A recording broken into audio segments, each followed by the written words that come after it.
नमस्कार, good evening. शाम के 7 बज रहे हैं, वक्त हो चला है सीधी बात का। मैं हूं आपके साथ मोनिका ग्रोवर। सीधी बात में आज हम बात करने वाले हैं उत्तर प्रदेश की, क्योंकि उत्तर प्रदेश की राजनीति में एक नाम बेहद चर्चा में है। वो नाम है सीएम योगी आदित्यनाथ का। और इसी के साथ एक सवाल है कि क्या योगी फाइनल हो गए हैं? क्या योगी फाइनल हो गए हैं 2027 के मुख्यमंत्री चेहरे के लिए? क्योंकि ब्रजेश पाठक का एक बयान कि 2027 में सीएम योगी आदित्यनाथ के नेतृत्व में ही भारतीय जनता पार्टी चुनाव लड़ेगी, वही चेहरा होंगे, इस बयान ने राजनीतिक गलियारों में हलचल मचा दी है। इसके साथ ही उस बहस, उस चर्चा, उस अफवाह को भी विराम दे दिया है कि बीजेपी में ऑल इज वेल नहीं चल रहा है।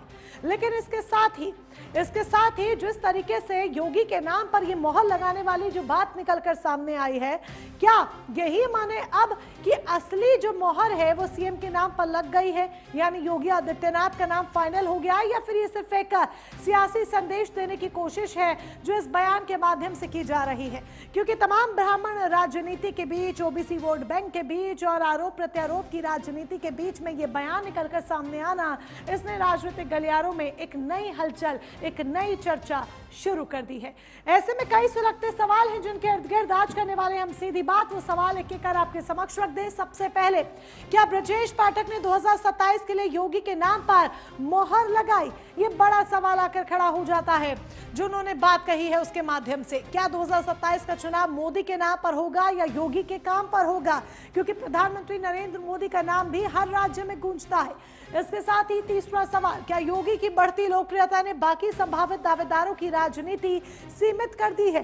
क्योंकि दबी जुबान में जिस तरीके से ये चर्चा हो रही थी कि अन्य नाम भी लिस्ट में हैं, क्या 2027 में योगी का सबसे बड़ा इम्तिहान सत्ता विरोधी लहर होगा, यानी कि एंटी इनकम्बेंसी, 10 साल का शासनकाल और उसके बाद एंटी इनकम्बेंसी से लड़ना होगा? अगर बीजेपी का चेहरा योगी है तो विपक्ष का चेहरा कौन है?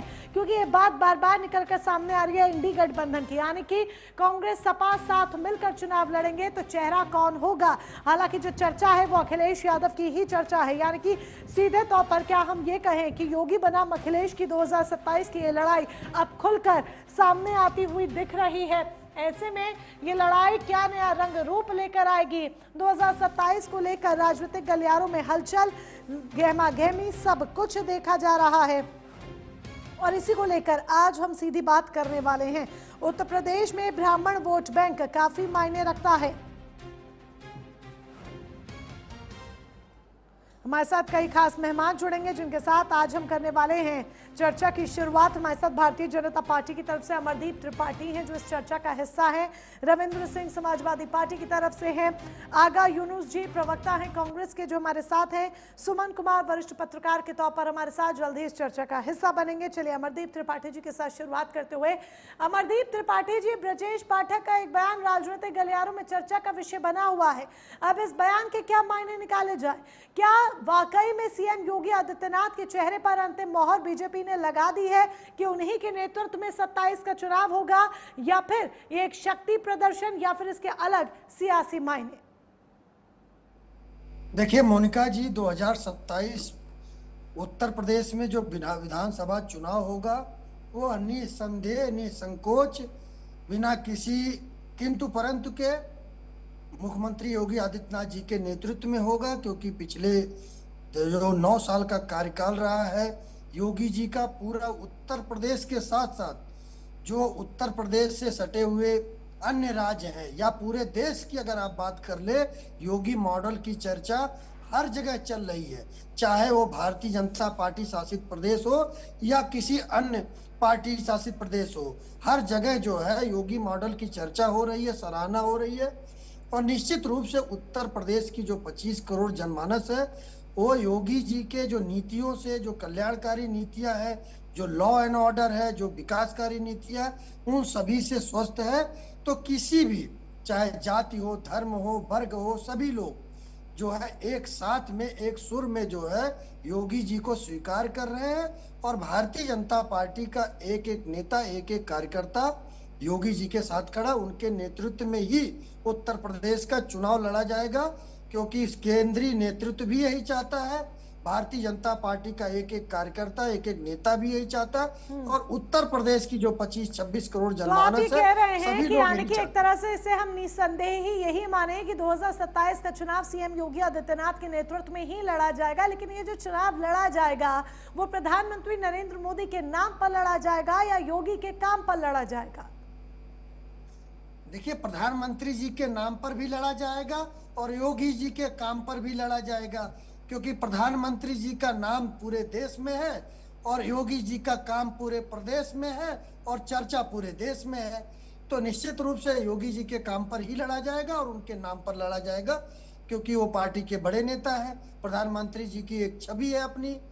तो निश्चित रूप से आप जो प्रधानमंत्री जी का नेतृत्व है और योगी जी के जो कार्य करने की शैली है उस पर जो है चर्चा करेंगे, जनता के बीच में जाएंगे। बीते चुनावों की तरह इस चुनाव में भी हम मोदी योगी की जोड़ी देखेंगे, एक बेमिसाल जोड़ी देखेंगे जो उत्तर प्रदेश में वापस से बीजेपी की सरकार लाने के लिए काम करेगी, चुनाव के लिए प्रचार करेगी और जनता के बीच जाकर वोट की एकत्रित करने की कोशिश करेगी।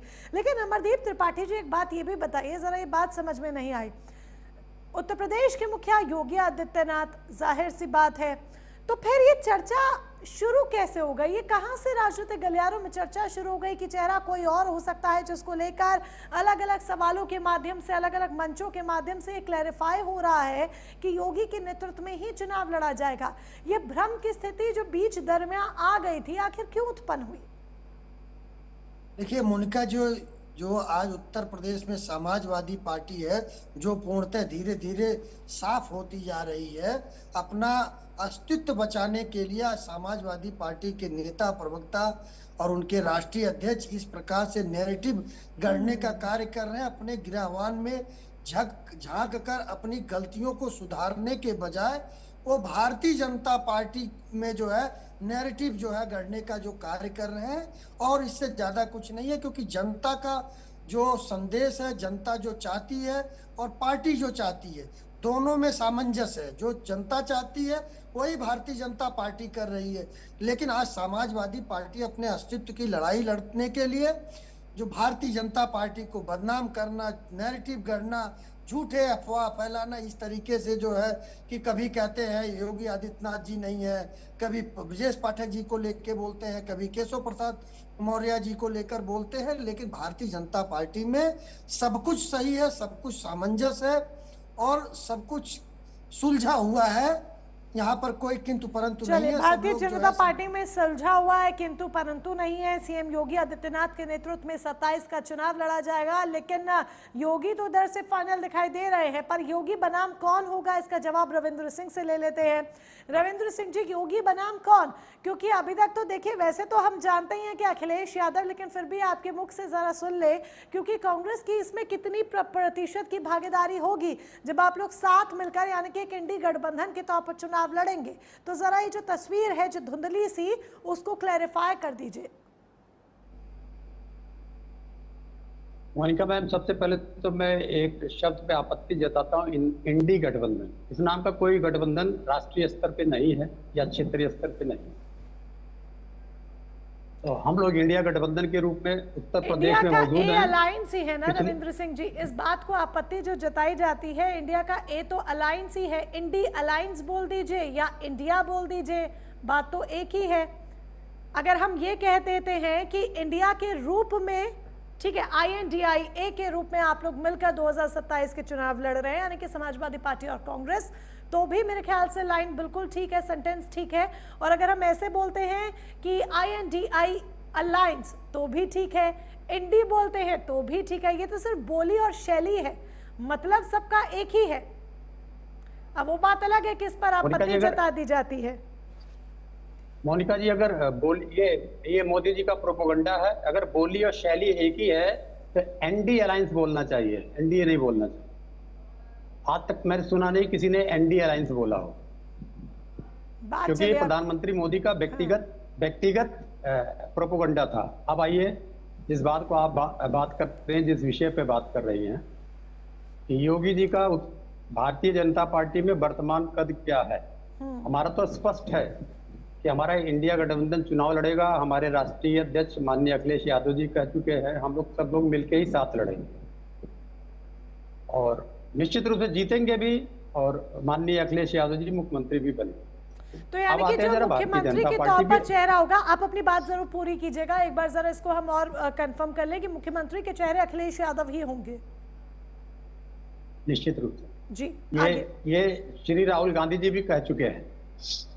अब आते हैं कि बीजेपी के चरित्र को समझें। बीजेपी कुछ भी नहीं, बीजेपी आरएसएस की कठपुतली है, और इसका शिकार बीजेपी के वो बड़े नेता भी हो चुके हैं जो आरएसएस से आए थे, चाहे बलराज माधव जी हों, चाहे नानाजी देशमुख हों, गोविंदाचार्य जी हों, कल्याण सिंह जी हों, उमा भारती जी हों, मुरली मनोहर जोशी जी भी हों, या आडवाणी जी। अब योगी जी की वर्तमान स्थिति देख लेते हैं कि योगी जी को इन लोगों ने कैसे घेर रखा है। दो जनपद की बात करते हैं, महाराजगंज और गोरखपुर। योगी जी के विरोधी हैं, आज से नहीं शुरू से योगी जी के विरोधी रहे हैं जो प्रदेश अध्यक्ष बने चौधरी साहब। फिर योगी जी के ही आदमी थे डॉक्टर राधा मोहन दास अग्रवाल, और उन्होंने शिव प्रताप शुक्ला जी को, जो 6 बार के विधायक थे, उनको हराया था। तो राधा मोहन जायसवाल को अलग कर दिया गया योगी जी से, और उनको राष्ट्रीय महामंत्री बना के फिर योगी जी को घेर दिया गया। शिव प्रताप शुक्ला, जिसका लगातार योगी जी विरोध करते रहे, उनको अब गवर्नर बना दिया गया वित्त मंत्री बनाने के बाद में। फिर एक स्थानीय सांसद हैं कमलेश पासवान, उनको भी मंत्री बना दिया गया, जिसके खिलाफ लगातार आंदोलन करते रहे हैं योगी जी, उनके परिवार के खिलाफ, पहले हमारी पार्टी के साथ हुआ करते थे। तो उनको बुरी तरीके से घेर दिया गया है गोरखपुर में। फिर जरा देखते हैं कि किस तरीके से योगी जी को ऐसा घेर दिया गया है कि वो कुछ भी एक्शन ना ले पाए।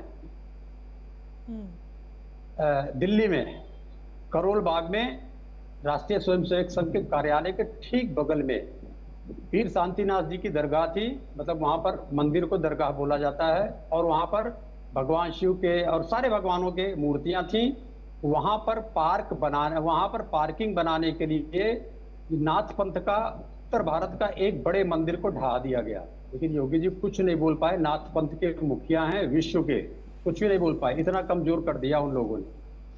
अब अगर आप देखिएगा कि योगी जी के खिलाफ क्या भारतीय जनता पार्टी के लोग एक साथ हैं, तो पिछले कार्यकाल में 100 विधायक निकल के आए थे इनके खिलाफ। हम लोगों ने साथ दिया था उनका, वेल में जब निकल के आए थे।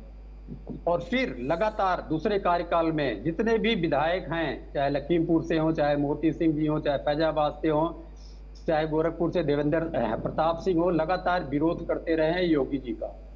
तो योगी जी को बुरी तरीके से भारतीय जनता पार्टी में घेर के, जो उनकी व्यक्तिगत छवि थी, उनकी छवि, मुख्यमंत्री तो कुछ भी नहीं होता है, उनकी छवि गोरखपीठाधीश्वर की है। ये गोरखपीठ ऐसा है, भारत के जितने भी बड़े नेता हैं, जितने भी राष्ट्रपति हैं, सब जाके चरण वंदना कर चुके हैं। लेकिन उनको आज घेर के क्या कर दिया कि मोदी जी उनके सामने से निकल जाते हैं, पलट के देखते नहीं है, पीछे बैठने की कुर्सी दी जाती है, प्लास्टिक की कुर्सी। ये पीठाधीश्वर का अपमान है। तो किसी भी हालत में योगी जी को ये लोग बर्दाश्त नहीं करेंगे, और अगर बर्दाश्त करके रखे हुए हैं तो उसी हालत में रखे हुए हैं कि सीईओ जो इन्वेस्टर समिति का हो, वो अमित शाह जी की एक कंपनी को ठेका ना दे तो उसके खिलाफ एफआईआर करा दीजिए, जब ठेका दे दे तो एफआईआर वापस ले लीजिए। तो योगी जी की स्थिति सांप छछुंदर जैसी है भारतीय जनता पार्टी में। कौन बनेगा इस पे एंटीसिपेशन जो आप पूरी बता रहे हैं, तो फिर ये क्यों, अगर अंतर खाने इतनी कलह है और योगी जी की छवि इन लोगों ने इतनी खराब कर रखी है, या योगी जी की स्थिति खराब कर रखी है, तो फिर ऐसी क्या बीजेपी की मजबूरी आ पड़ी कि बीजेपी योगी को ही आगे रख रही है 27 के लिए भी? चेहरों की कमी तो बीजेपी के पास नहीं है। नहीं, चेहरे की कमी नहीं तो बाहर से इंपोर्ट कर लेते, जितने बाहर के आर्थिक अपराधी हैं सबको इंपोर्ट कर लेते हैं। और धामी जी को, बड़े बड़े नेता हैं उत्तराखंड में और मध्य प्रदेश में, तो धामी जी को मोहन यादव को बना देते हैं। चेहरे कमी नहीं है इनके पास। तो आरएसएस जिसको कहेगा उसके आगे बीजेपी को नतमस्तक होना पड़ेगा। अब योगी जी के बारे में पूछ रही थी, भारतीय जनता पार्टी या आरएसएस का जो बेस है, उन्माद और हिंदू विरोध है, सॉरी मुस्लिम विरोध है। तो उन्माद और हिंदू विरोध, मुस्लिम विरोध पे बोलने वाले केवल एक नेता है। अभी उदाहरण दे रहा हूं मैं आपको, मुस्लिम राष्ट्रीय मंच ने गाय माता को लेके इवेंट करवाया आरएसएस ने, लेकिन उसके खिलाफ योगी जी बोल गए।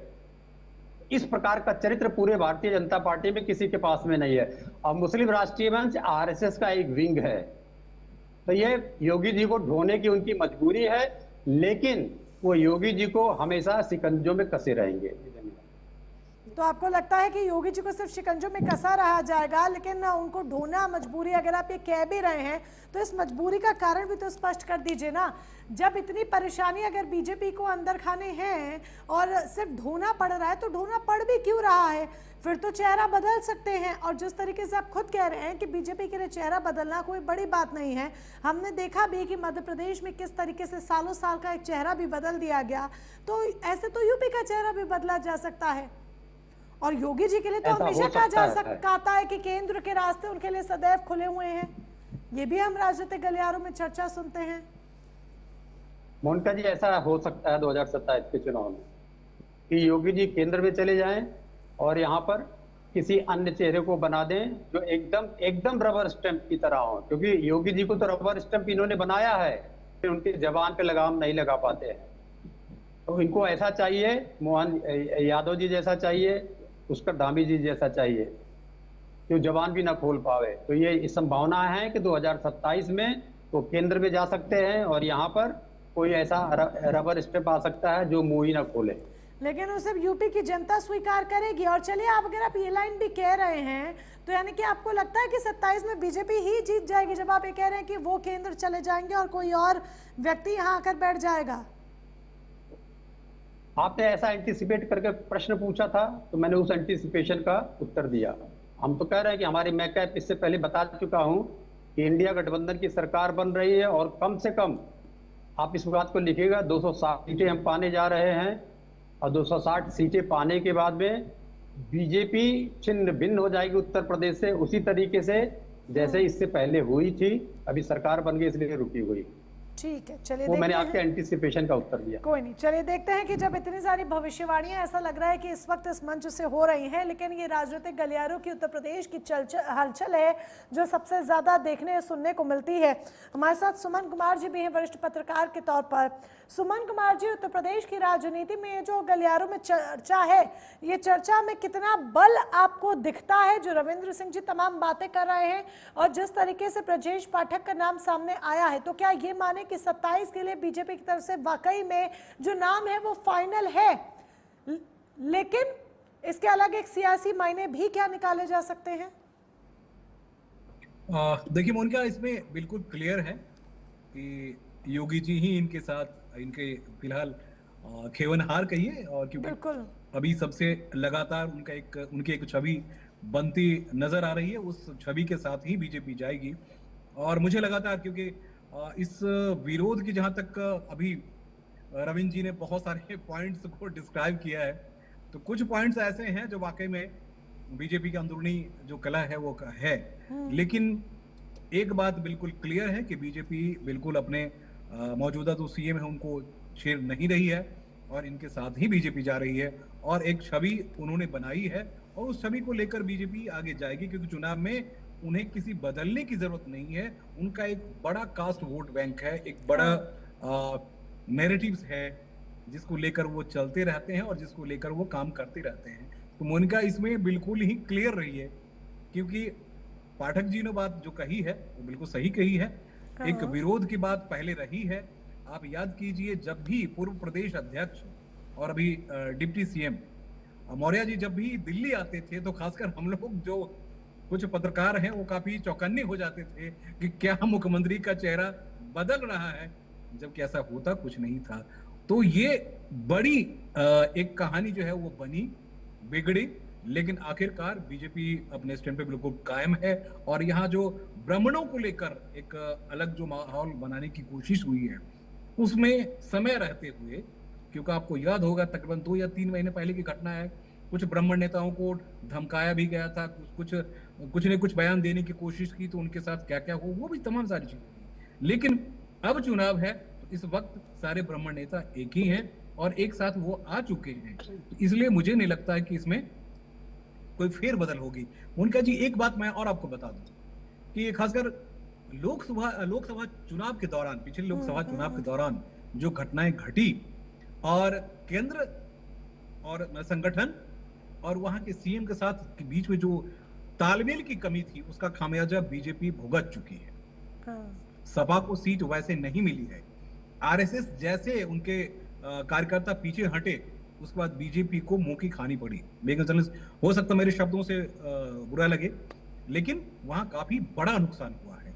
और प्रधानमंत्री का जो 400 के पार जाने की जो पूरी गुंजाइश थी और उनकी जो बातें थी, उसमें एक ब्रेक लगाने की कोशिश हुई, और वो सिर्फ और सिर्फ खासकर उत्तर प्रदेश से हुआ, क्योंकि उत्तर प्रदेश बहुत बड़ा कैनवास पे है। इसलिए इस वक्त जितनी समीकरणें बनाई गई और जितनी कहानियां बनी है, नैरेटिव्स तैयार किए गए, अब वो नैरेटिव्स नहीं है। और देखिए, खासकर योगी जी को लेकर पश्चिम बंगाल की हम बात करते हैं, कुछ सीटों पर जहां जहां गए उन्होंने एक अलग से अपने नैरेटिव्स तैयार कर दिया, और उसके बाद बीजेपी को अच्छी खासी जीत मिली है। तो इसलिए उनके चेहरे को बीजेपी वाकई में, अगर राष्ट्रीय स्तर पर बात करते हैं तो मोदी जी उनके बड़ा चेहरा और बड़े नाम अमित शाह खुद है, क्योंकि अमित शाह जैसे चाणक्य जब होते हैं तो सारी गणित जो है वो बनती बिगड़ती है और बहुत तरीके से बीजेपी निकल जाती है। रविंद्र जी अभी कह रहे थे कि हम 2027 में उनके लगभग 250 के आसपास, रविंद्र जी कह रहे थे कि लगभग 250 के आसपास सीटें जाएगी। तो मुझे लगता है कि अगर यहाँ से बीजेपी समीकरण बनाती है, स्थानीय नेता, उसके बाद केंद्र के नेता, और तालमेल अगर बेहतर होता है तो वाकई में फिर से रिपीट करेगी।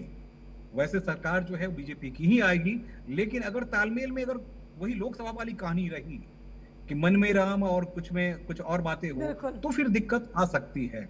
अदरवाइज अभी उत्तर प्रदेश में एक बड़ा नाम जो है वो, लेकिन सुमन जी ये बात भी तो सत्य है कि जिस तरह से आप लोकसभा चुनाव की कहानी को भी याद दिला रहे हैं, तो जो डेंट बीजेपी को लगा था, लोकसभा चुनाव, उपचुनाव भी हुए तब भी, तो ये 2027 के चुनाव बहुत दिलचस्प हो सकते हैं। क्या आपको लगता है कि नेक टू नेक फाइट देखने को मिलेगी? क्योंकि वक्त के साथ कांग्रेस ने अपनी जो सिचुएशन है वो पहले से सुधार की है।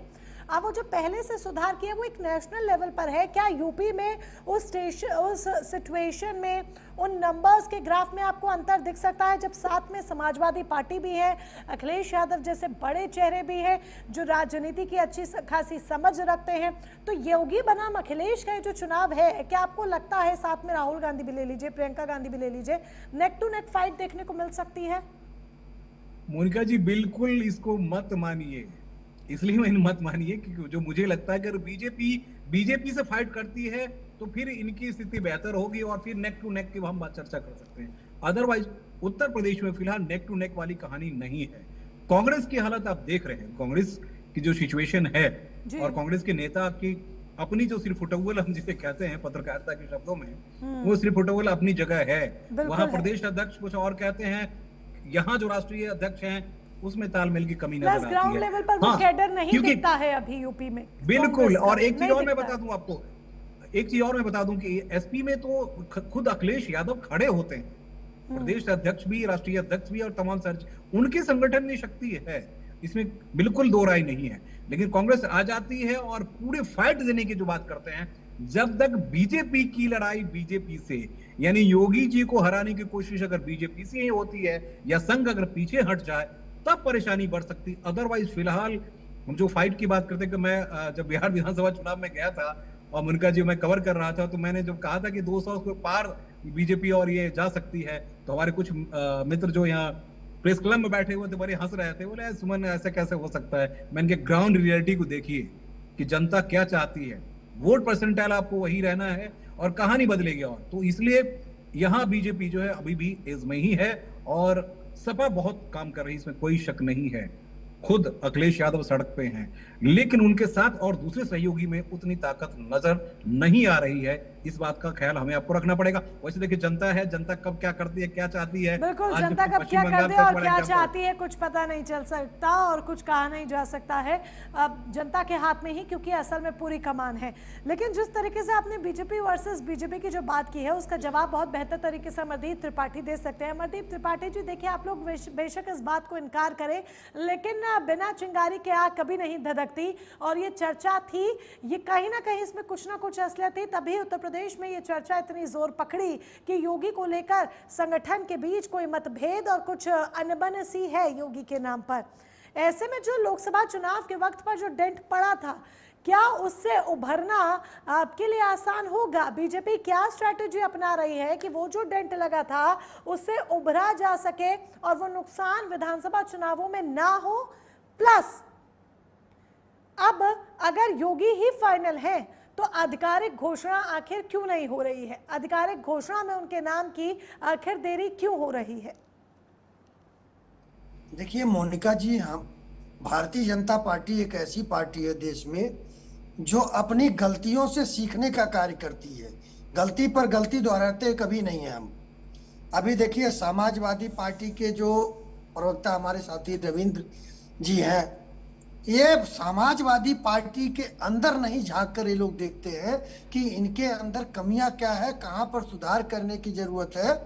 वे भारतीय जनता पार्टी के खेमे में झांकने का जो कार्य करते हैं, शायद इसी बात से जनता जो है नाराज रहती है कि आप अपनी गलतियों को सुधारते नहीं हैं, आप दूसरे के जो है आंगन में झांकने चलते हैं। तो देखिए भारतीय जनता पार्टी में कहीं किसी प्रकार का सरफटौल नहीं है, ना किसी प्रकार का मतभेद है। लोकसभा चुनाव में जो हम लोगों को निश्चित रूप से उत्तर प्रदेश में नुकसान हुआ, उसका एक बहुत बड़ा कारण था कि जिस प्रकार से श्री अखिलेश यादव जी, श्री राहुल गांधी जी उत्तर प्रदेश के जनमानस को संविधान बदल जाएगा 400 का जो है नारा जो हम लोगों ने दिया था, उसको लेकर ये घूमना शुरू कर दिए। तो जनता को जो गुमराह करने का कार्य किए, जनता उसके बाद समझ गई, क्योंकि जब सेंट्रल में हमारी सरकार बनी, एनडीए की सरकार बनी, उसके बाद में कहीं कोई इस प्रकार से देखने को नहीं मिला। तो उसके बाद जब बिहार में चुनाव होता है, श्री अखिलेश यादव जी भी जाते हैं, श्री राहुल गांधी जी भी जाते हैं और पूरा विपक्ष पूरा कुंभा दम लगाता है और भारतीय जनता पार्टी के खिलाफ ग्राउंड लेवल से लेकर मीडिया तक जो है जहर उगलने का कार्य करते हैं, भ्रम फैलाने का कार्य करते हैं। लेकिन जनता एक भी नहीं सुनती है, इन लोगों को पूर्णतः नकारने का कार्य करती है। वही स्थिति बंगाल में होता है। अब बात रही उत्तर प्रदेश में, देखिए उत्तर प्रदेश की आप जो जनता कह रहे हैं उस पर सुमन जी को आपत्ति है, जरा मैं उनका एक मिनट एक बयान ले लूं, क्या वो कहना चाहते हैं, बात सुन लेते हैं, फिर अमरदीप भाई ऐसा मत करिए कि मीडिया आपको बिल्कुल आग नहीं उगलने का काम करती है। मीडिया ने कुछ हकीकत दिखाया है, उस बात को मानिए। एक घटना में जिक्र कर दूं मोनिका, अगर आप परमिट करें तो। जी जी। एक सांसद जो हार गए, उनके घर पे मैं बैठा था, यही पिछले चुनाव की बात हो रही है। उन्होंने कहा कि संघ के लिए, संघ से जो कार्यकर्ता आए थे, बाहर से जो आए थे, उनके लिए हमने अलग अलग गाड़ियों की व्यवस्था करवाई थी और सुबह सुबह जो टोटो रिक्शा है लोगों को घरों से बाहर निकालने के लिए, जो हमारे कार्यकर्ता बाहर से आए जी, लगता है समझ गए आप क्या कह रहे हैं। उन्होंने पहले कह दिया कि मैं अपनी बात उसके बाद सुमन जी आप हो गया। नहीं आप बात सुनिए सुमन जी, मैं आपको दूसरी बात बता रहा था। देखिए फैक्ट्स हैं, ये ग्राउंड के फैक्ट्स हैं जो प्रवक्ता बताते नहीं है, लेकिन पत्रकार अपने आप खोज लेते हैं। हमारी बात संघ में और हमारी बात का जो है मतलब दूसरा था। संघ में आपके राष्ट्रीय अध्यक्ष, और उसके बाद हमें याद है बयान जो बयानबाजी हुई थी, उस बात को एक्सेप्ट करिए, एक बड़ी घटना रही है जिसका खामियाजा बीजेपी को भुगतना पड़ा है। इस बात को हमारे भाई मानिए, ये बातें रही। अच्छी बात है कि आप लोग रेक्टिफाई बहुत जल्दी कर लेते हैं, इस बात में कोई शक नहीं है। अमरदीप जी। नहीं हाँ मोनिका जी, देखिए बिहार की जो बात कर, जो मीडिया की बात आई, मेरे कहने का मतलब था समाजवादी पार्टी के जो नेता थे, वहां पर जो विपक्ष के लोग थे, वो मीडिया में जाकर जो है इस प्रकार से जो है नेरेटिव गढ़ने का कार्य कर रहे थे। लेकिन जनता ने एक बात नहीं सुना। जो वहाँ बिहार में ग्राउंड लेवल पर थे, सुमन जी थे वहाँ पर, उनको पहले से पता था कि किस प्रकार से वहाँ के जनमानस का जो है मूड है, और उसी दिशा में रिजल्ट निकल के आया। बंगाल में आप देखेंगे जो है, जो भी वहाँ पर पहले से जो मीडिया बंधु अवेलेबल थे, बाकी वहाँ पर जो कार्यकर्ता थे, ये लोग नैरेटिव गढ़ने का कार्य कर रहे थे, मारपीट करने पर उतारू हो गए थे विपक्ष के, टीएमसी के लोग। लेकिन जनता ने क्या किया? जनता ने असली आईना दिखाने का कार्य किया लोकतंत्र में, और उत्तर प्रदेश में यही हालत होने वाली है, क्योंकि जनता ने पहले से मूड बना लिया है। और विपक्ष का सबसे बड़ा दुर्भाग्य है, यहाँ पर इतना सरफटौल है कि इनका कोई आज एजेंडा क्लियर नहीं है। सरफटौल विपक्ष के लिए कह देते हैं, विपक्ष आपके लिए कह देता है ये सर फटव्वल होता रहता है दोनों ही दलों में। विपक्ष आपका कहता है, आप विपक्ष के कहते हैं, नैरेटिव आप विपक्ष का कहते हैं, विपक्ष आपका कहता है। लेकिन भाई अब ये 2026 है और 27 के चुनाव की जब हम बात कर रहे हैं तो जनता समझदार हो जाइए, खुद ब खुद हर एक चीज़ का आंकलन कीजिएगा, तब जाकर अपने घर से अपने मत का इस्तेमाल करने के लिए निकलिएगा। रविंद्र जी के पास भी मैं ज़रा चलूँगी। रविंद्र जी, जब बीजेपी के पास देखिए स्ट्रैटेजी जो है, उस स्ट्रैटेजी के साथ साथ, क्योंकि हर एक वोट बैंक को साधने की कोशिश होती है, लेकिन उसके साथ साथ दो ऐसे चेहरे, बड़े चेहरे हैं जो हर राज्य में कमल खिलाने का काम करते हैं, बखूबी उसमें भूमिका निभाते हैं, और वो मोदी और योगी ही हैं। योगी भी जाते हैं हर राज्य में, प्रचार करते हैं, और जिन सीटों पर प्रचार करते हैं वह जीत दिलाने में अधिकतर कामयाब होते हैं। ऐसे में इन क्रॉस समाजवादी पार्टी के पास क्या स्ट्रैटेजी है? क्या पीडीए के सहारे आपको लगता है चुनावी नैया पूरी तरीके से पार हो जाएगी? मोनिका जी, पहले तो मैं बीजेपी की स्ट्रेटेजी बता दूं। बीजेपी नहीं, ऐसे कह लिए नरेंद्र मोदी जी की। बीजेपी के साथ साथ एसपी की भी बताइएगा। हाँ, मैं अपने पे आऊंगा। तो नरेंद्र मोदी जी ने अपने मुख्यमंत्रित्व काल में एक चीज सीखा था कि मतदाता सूची पे कब्जा करो। तो पहली स्ट्रेटजी उनकी है मतदाता सूची पे कब्जा करो। दूसरी बात, धमकी दो, वो चाहे हरेन पांड्या हो चाहे आईपीएस लोग हो, सबको धमकी दो। दूसरी स्ट्रेटजी है धमकी दो, संस्थाओं का प्रयोग करो। तीसरा है ऑपरेशन लोटस चलाओ। जो विपक्ष के लोगों ने भ्रष्टाचार के ज्यादा अच्छा पैसा कमाया है, उनके खिलाफ बदनामी का अभियान चलाओ, फिर अपने में मिला लो। बस फुल नरेंद्र मोदी जी की यही स्ट्रेटजी, इससे ज्यादा कुछ भी नहीं है। जन कल्याण के मामले में सीबीआई कुछ है नहीं। यूपी तो साफ सुथरा बढ़िया प्रदेश है। आपको शंका है ईडी सीबीआई ये सब आ जाएंगे, एक नैरेटिव गढ़ने की कोशिश की जाएगी?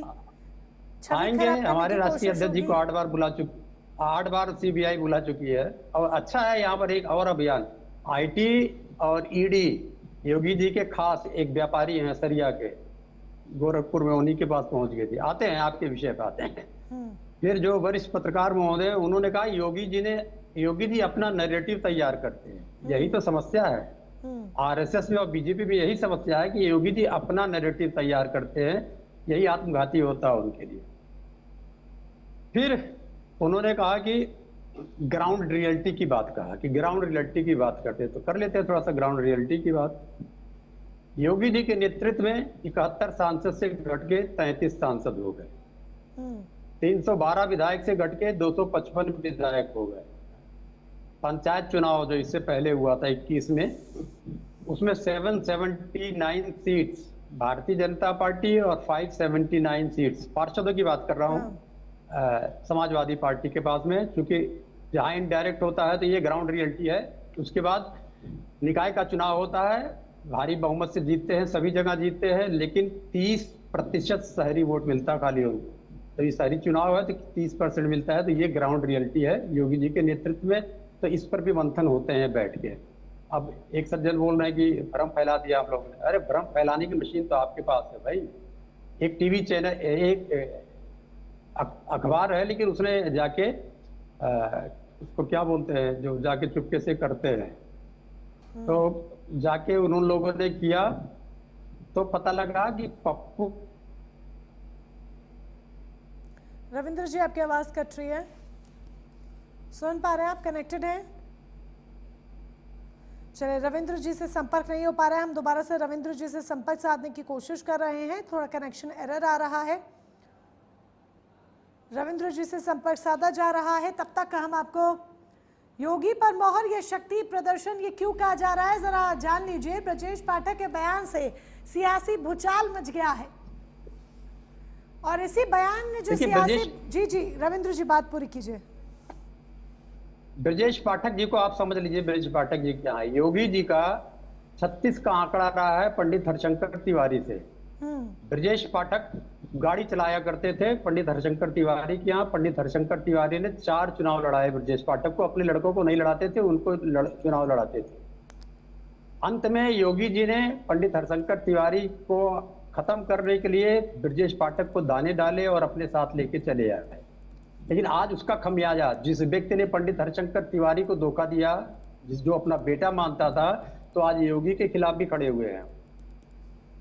तो ऐसे छात्र नेता जो उभरते हैं धोखा देके, वो सबको धोखा दे रहते हैं। इस धोखे का शिकार योगी जी हैं और परेशान रहते हैं। उतना परेशान केशव जी से नहीं रहते हैं जितना ब्रजेश पाठक से परेशान रहते हैं। तो ये सब चलता रहेगा। और जो जनता के, अभी तो आप खाली इंटरनल पॉलिटिक्स की बात कर रही है, भ्रम बता रहा हूं कि नोएडा से लेकर प्रयागराज तक फैला हुआ है। कोई जन कल्याणकारी कार्यक्रम इन लोगों ने नहीं किया है। जनता इससे आप पूछ रही थी आपका कार्यक्रम क्या है, हमारा कार्यक्रम पीडीए का है। तो हम पीडीए पाठशालाएं चलाए थे, पीडीए बैठकें किए थे, पीडीए साइकिल यात्रा किए थे, पीडीए जन जागरण यात्रा किए थे। भारत की सबसे बड़ी साइकिल यात्रा 25,000 किलोमीटर हम लोगों ने चलाई हुई है।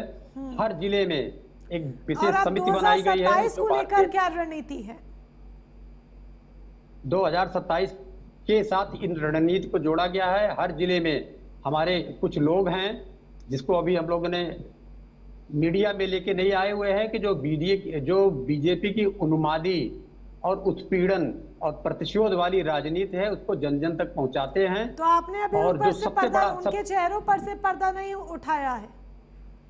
नहीं, एक और बात, अंतिम बात बता देते हैं। जो 5 किलो राशन ये लोग दे रहे हैं, 5 किलो राशन में से मतलब 12 महीने में 11 महीने का मिलता है। 11 महीने में भी जो 5 किलो राशन है वो कम से कम 20% कम मिलता है। तो इसका अवेयरनेस हम लोग जाके कभी कभी जब बांटते हैं ये राशन वाले, तो वहां पहुंचते हैं तो वो पुलिस की मदद लेते हैं। तो ये सारे काम हम लोग ग्राउंड लेवल पे कर रहे हैं। ये लोग अपना हल्ला मचाया। तो आपको कितना भरोसा है कि 27 में समाजवादी पार्टी कांग्रेस के साथ मिलकर सरकार बना लेगी? और इसके साथ ही सीट शेयरिंग का फॉर्मूला क्या रहने वाला है? सीट शेयरिंग का फॉर्मूला तो हम लोग तय करते नहीं है, न प्रवक्ताओं को ये अधिकार दिया जाता है। जब हमारे पास आ जाएगी तो हो रही होगी, अगर आप जानकारी दे पाए।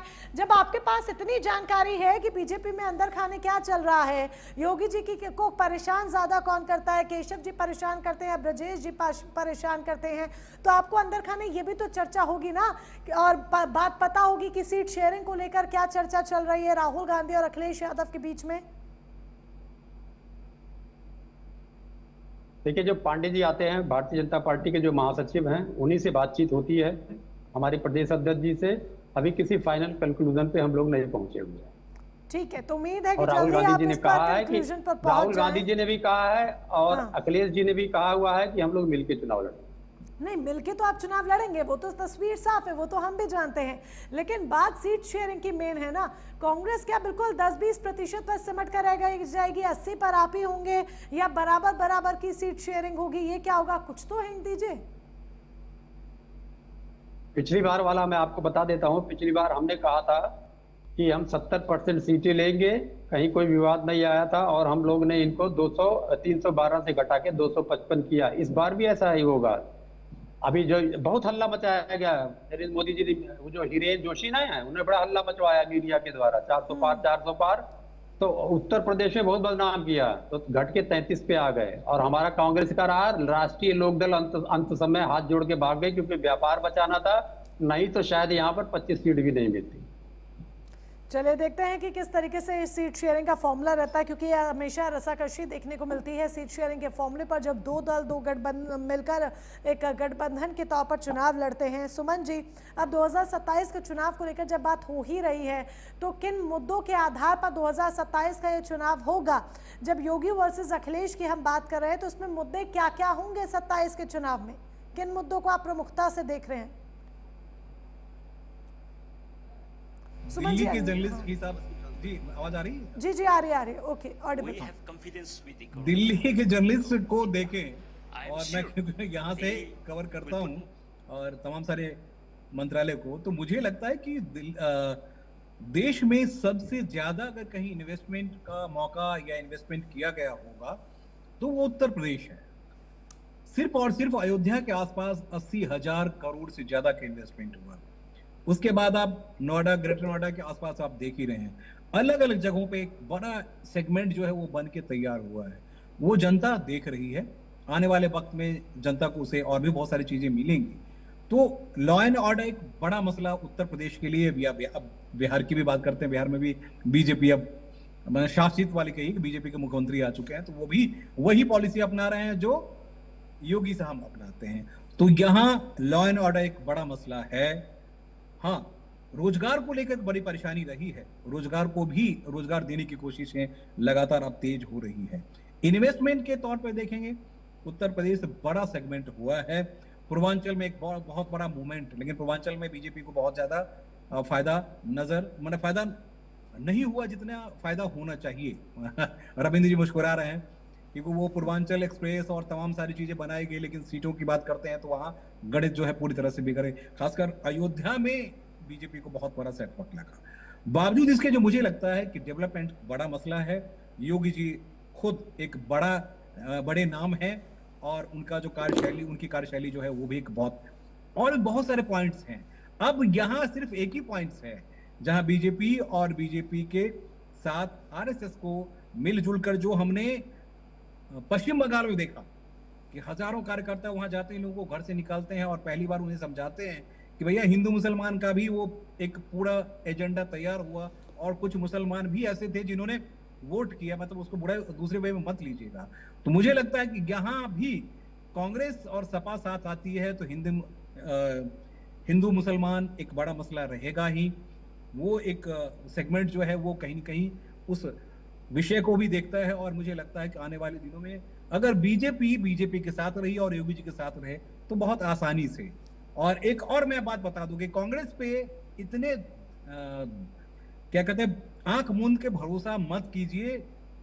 अखिलेश जी आपके मित्र हो सकते हैं राहुल गांधी, लेकिन राहुल गांधी के कहने के बावजूद मुख्यमंत्री नहीं बनाए जाते हैं उन्हीं के समकक्ष के जो नेता हैं वो।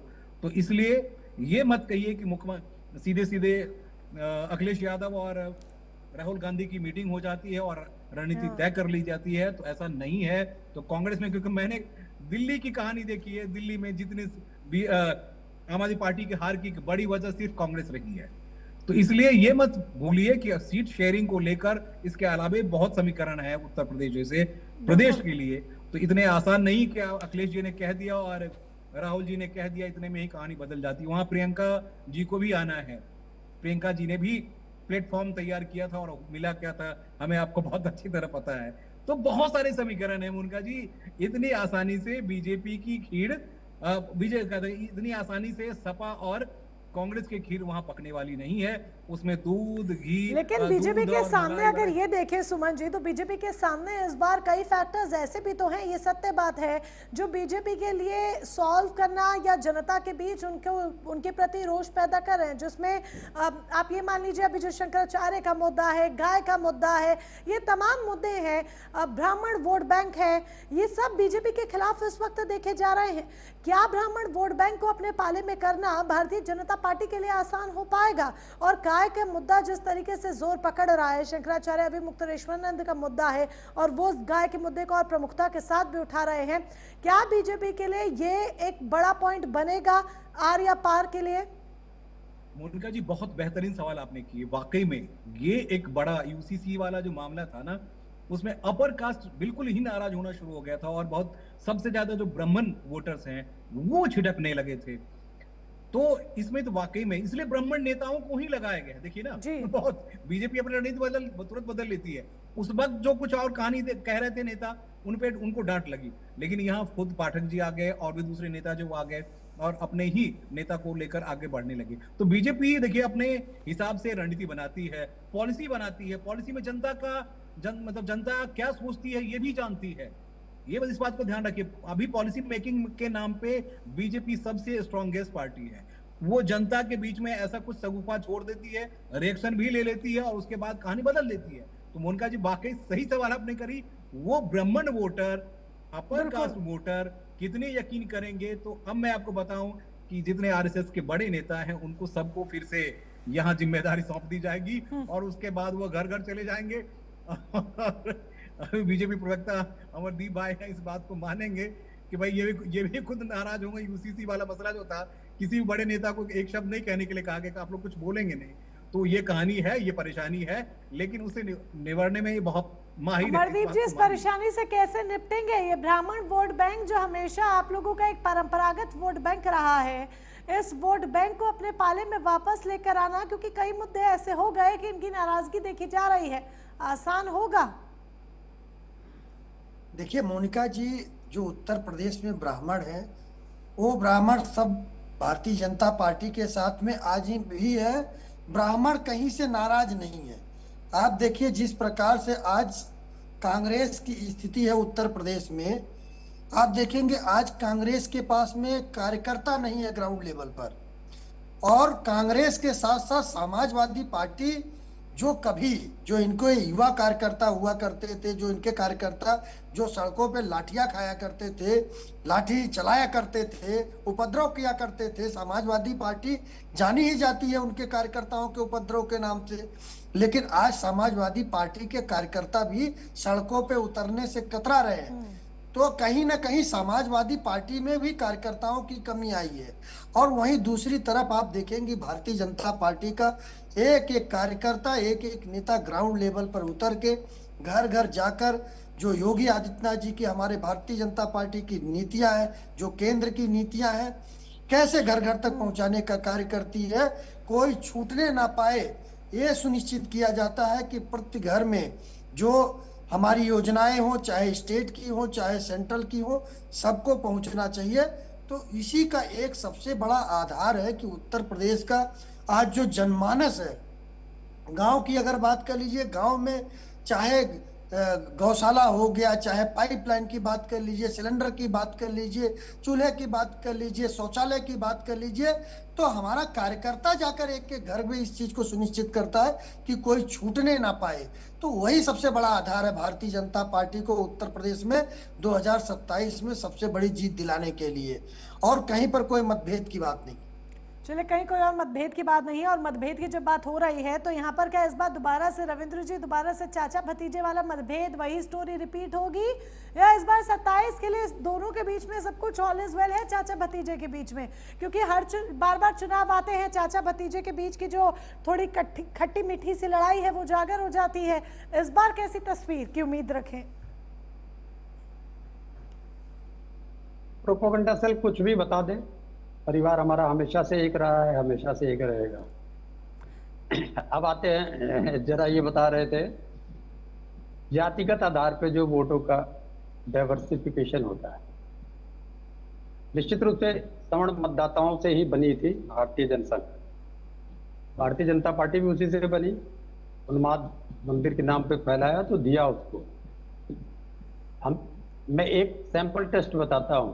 बस्ती एक संसदीय क्षेत्र है, ऐसा संसदीय क्षेत्र है जब पहला चुनाव हुआ था तो केडी मालवीय साहब यहाँ से चुनाव लड़े, कांग्रेस के बहुत बड़े नेता। उनके विपक्ष में लड़ी थी शकुंतला नैयर, जिन्होंने प्रभु श्री राम मंदिर का दरवाजा खुलवाया था। उनके हस्बैंड ने कुलदीप नैयर था, वो लड़ी थी हिंदू महासभा से। और इस क्षेत्र में जब केडी मालवीय आते हैं तो उनको पीटा जाता है बहुत बुरी तरीके से और भाग जाते हैं, फिर प्रचार करने भी नहीं आते, अंत में हार जाते हैं। तो कांग्रेस इतना नाराज हो गई कि बस्ती लोकसभा को सुरक्षित किया। अभी जाके पिछली बार में बस्ती लोकसभा नॉर्मल हुआ है, मतलब नहीं तो जब से आजादी से लेकर सुरक्षित सीट ही था। इस बार जो चुनाव हुआ है यहाँ पे, क्योंकि ये ठाकुर डोमिनेटेड 3-4 जगह ही हैं जो ठाकुर डोमिनेटेड हैं, ग्रामर है, बांसगांव है, आजमगढ़ की एक सीट है, तो कुछ जगह हैं। लेकिन संसदीय सीट में अगर देखा जाएगा तो ठाकुर डोमिनेटेड सीट उत्तर प्रदेश की एक बस्ती है संसदीय सीट में। इसके बाद ब्राह्मण आते हैं, उसके बाद कायस्थ लोग आते हैं। और यहाँ पर हम लोगों ने इस जनपद के 4 विधानसभा सीटें जीती हैं और 1 लोकसभा सीट अभी जो अंतिम चुनाव हुआ है 1 लाख वोटों से ज्यादा मतों से हराया, जो सुनील बंसल जी के खास आदमी हुआ करते हैं, हरीश द्विवेदी जी। और अभी पूज्य शंकराचार्य जी महाराज के साथ जो भी व्यवहार इन लोगों ने कन्नौज में किया है और जो व्यवहार प्रयागराज जी में किया था, वो गुस्सा कभी भी कोई नहीं भूलेगा।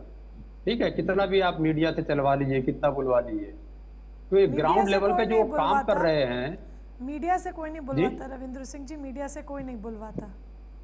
मैं हिरेन जोशी की बात करूं, आप लोगों की बात नहीं कर रहा हूँ। हिरेन जोशी का यही काम ही है, उसको यही काम ही दिया गया हुआ। तो हिरेन जोशी यही काम करता है। तो मीडिया के द्वारा बहुत, आप कितना भी उनके खिलाफ शंकराचार्य जी के बुला लीजिए, उनके ऊपर बलात्कार का आरोप लगा दीजिए, कुछ भी कर लीजिए, वह व्यक्ति चल रहे हैं, चलते रहेंगे। कन्नौज पे सड़क पे सोए, यही असली आचार्य होता है, यही असली धर्मगुरु होता है। उस धर्मगुरु के खिलाफ भारतीय जनता पार्टी जितना ही उपद्रव करेगी, और भारतीय जनता पार्टी की वो दुर्दशा उत्तर प्रदेश के चुनाव में हो जाएगी कि हम जो कल्पना कर रहे हैं उससे बहुत आगे ना चला जाए। मात्र एक फैक्टर है भगवान शंकराचार्य जी महाराज के साथ जो अन्याय ये कर रहे हैं, जो उनको बदनाम कर रहे हैं। जी धन्यवाद। चलिए देखिए कौन किसको बदनाम कर रहा है, कौन किसको क्या कर रहा है, कौन किसको मात दे रहा है, कौन आगे बढ़ रहा है, कौन पीछे जा रहा है, ये सब हम धीरे धीरे देख रहे हैं। लेकिन असल जो फैसला है वो हम सभी जानते हैं कि जनता जनार्दन के हाथों में है। आप सभी खास मेहमान हमारे साथ जुड़े, उसके लिए बहुत बहुत शुक्रिया आपका। तो योगी का नाम तो लगभग फाइनल 2027 में बीजेपी की तरफ से मुख्यमंत्री चेहरे के तौर पर माना जा रहा है, लेकिन हालांकि आधिकारिक घोषणा नहीं हुई है। लेकिन ब्रजेश पाठक द्वारा दिए गए इस बयान के कई सियासी मायने जरूर निकल रहे हैं। फिलहाल सीधी बात में बस इतना ही। नमस्कार।